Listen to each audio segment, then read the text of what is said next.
Hello friends, welcome to Sandhya cooking Kolkata. இன்றைக்கி நம்ம என்ன செய்ய போகிறோன்னா, ரொம்பவுமே டேஸ்ட்டான ஒரு குழி பணியாரம். நார்மலாக குழி பணியாரம் செய்யாமல் ரொம்பவுமே புதுசாக, ரொம்ப டேஸ்ட்டாக, ரொம்ப ஈஸியானது கூட. குழந்தைங்க ரொம்ப விரும்பி சாப்பிடக்கூடியது. எவ்வளோ சாஃப்டாக எவ்வளோ அழகாக வந்திருக்குது பாருங்கள். வாங்க இது எப்படி செய்யலான்னு பார்க்கலாம். அதுக்கு முன்னாடி இந்த மாதிரியான புதுசான வீடியோக்களை எல்லாம் பார்க்க நம்ம சேனலை சப்ஸ்கிரைப் பண்ணி வச்சுக்கோங்க. ப்ளீஸ் சப்ஸ்கிரைப் பண்ணிவிட்டு இந்த மாதிரி வீடியோக்களுக்கு உங்கள் சப்போர்ட்டை கொடுங்க. வாங்க இது எப்படி செய்யலான்னு பார்க்கலாம்.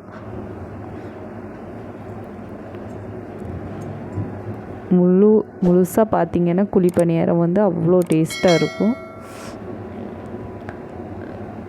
ஃபஸ்ட்டு நார்மலாக நம்ம இட்லி மாவு, வீட்டில் இருக்கிற இட்லி மாவு அதை எடுத்துக்கலாம். அதில் நம்ம குட்டி குட்டியாக கட் பண்ண வரமிளகா, பச்சை மிளகா, கொத்தமல்லி, குட்டி குட்டியாக கட் பண்ண பெரிய வெங்காயம், இது எல்லாத்தையுமே நம்ம குழி பணியாரத்துக்குள்ளே சேர்த்துக்கலாம். எந்த அளவுக்கு குட்டியாக கட் பண்ண முடியுமோ அந்த அளவுக்கு கட் பண்ணிக்கோங்க. அதையெல்லாம் சேர்த்துக்கலாம். சேர்த்துட்டு இதில் நம்ம முட்டை போடலாம். இந்த முட்டையை எவ்வளோ சேர்த்துறீங்களோ அவ்வளோ சாஃப்டாக, அவ்வளோ நூலாக வரும். அந்த அளவுக்கு டேஸ்ட்டாக வரும் இந்த முட்டை. நான் இன்றைக்கி 2 முட்டை, மாவு கொஞ்சம் கம்மியாக இருக்கிறதுனால 2 முட்டை, தேவைக்கேற்ப சால்ட்டு. அதுக்கப்புறம் குழி பணியாரம் மாவு கொஞ்சம் தண்ணியாக தான் இருக்கணும். அதனால் நான் மாவு இருந்த பாக்ஸ்லேருந்து கழுவி தண்ணியை ஊற்றிக்கிட்டேன். அதை நல்லா அடித்து கலக்கி விடணும். முட்டை எல்லா சைடுமே படுற மாதிரி நல்லா மாவில் கலக்கி விடணும். பார்த்திங்கன்னா தெரியுது, மாவு அப்படி கொஞ்சம் மஞ்சள் கலரில் ஆகுது. அந்த கருவெல்லாம் எல்லா சைடையும் நல்லா படுற மாதிரி கிளக்கி விடணும். இதில் எல்லாம் ஸ்மெல் வரும் அப்படின்னுலாம் நினைப்பீங்க. அப்படியெல்லாம் ஒன்றுமே இல்லைங்க. ரொம்பவுமே டேஸ்ட்டாக இருக்கும். அதுக்கு நம்ம குழி பணியார சட்டியை அடுப்பில் வச்சுக்கலாம். அதில் பாதி குழி அளவுக்கு எண்ணெயை ஊற்றிக்கலாம். உங்களுக்கு எண்ணெய் வேணும்னா போட்டுக்கோங்க, எண்ணெய் வேணான்னா கூட அப்படியே கூட செய்யலாம், சாஃப்டாக வரும். இது நான்ஸ்டிக் தவா தான், இருந்தாலுமே எண்ணெயை சேர்க்கும் போது நல்லா டேஸ்ட் வரும். எங்கள் வீட்டில் எல்லாருமே நல்லா எண்ணெயை விரும்பி தான் சாப்பிடுவாங்க.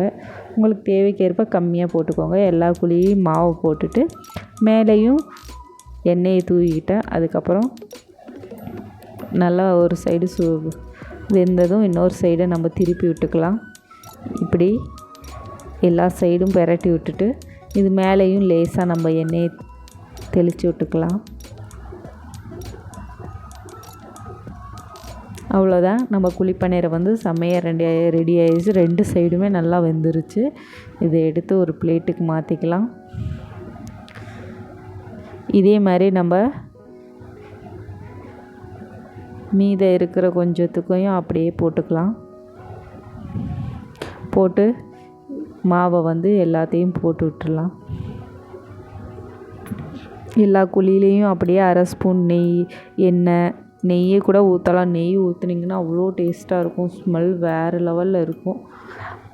நெய் மேலே இல்லைன்னா மேலே கூட ஒரு சொட்டை ஊற்றிக்கோங்க, செம்ம டேஸ்ட்டாக இருக்கும்.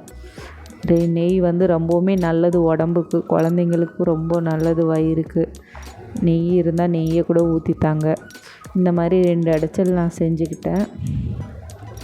3 அடைச்சல் வந்துச்சு மாவு. 3 அடைச்சல் மாவுக்கே நான் 2 முட்டை சேர்த்துருக்கேன்.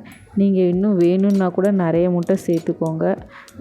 முட்டையோட சத்து தெரியாமல் உள்ளே போகும். அவ்வளோ டேஸ்ட்டாகவும் இருக்கும். குழந்தைங்க ரொம்பவுமே விரும்பி சாப்பிடுவாங்க. பார்த்திங்கன்னா அதில் நான் மாவு போட்டு வச்சாச்சு.